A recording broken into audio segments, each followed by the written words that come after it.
Wolcott 911, what is the location of your emergency? When you call 911, it may be a life or death situation where every second counts.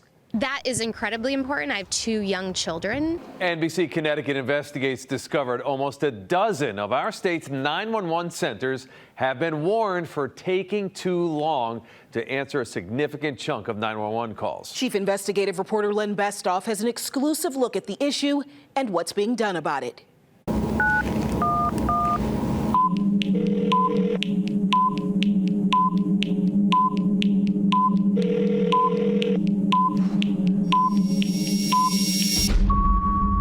Seconds. It seems like an incredibly tiny slice of your life, but what if that's 10 seconds waiting to get help for a loved one, or to call in a serious car crash, house fire, or even worse? In emergency situations, you want to make sure that somebody is available. In 2018, 11 local 911 centers received warnings from the state for failing to have enough staff or equipment to answer at least 90% of all 911 calls within 10 seconds, a state standard. That's scary. I mean, as a taxpayer, you expect that someone's on the other end of the line. Officers are on the way immediately. Chief Edward Stevens of the Wolcott Police Department received one of those letters. In a small town, it's very difficult because when something occurs, we only have one dispatcher most of the time. And what is the exact location? One dispatcher with a records employee as a backup.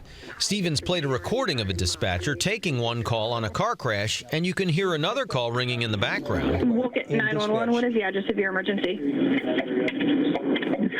Yes, it's Showing how, during any critical situation, a flurry of calls can cause a small 911 center to fall behind answering calls within 10 seconds. That dispatcher has to answer every one of those calls.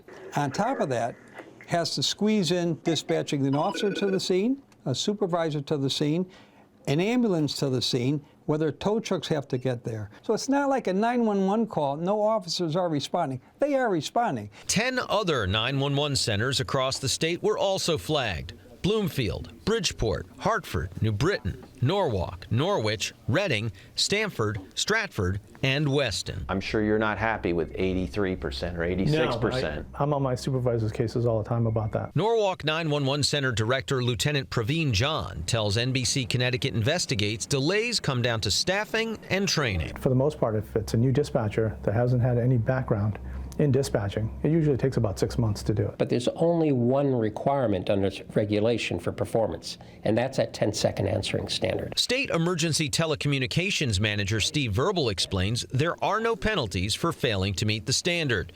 The state will simply stay on the case of 911 centers not meeting it. If your center, because of the way you set it up, needs to have more people in order to do it in 90% in 10 seconds, then you need to have more people.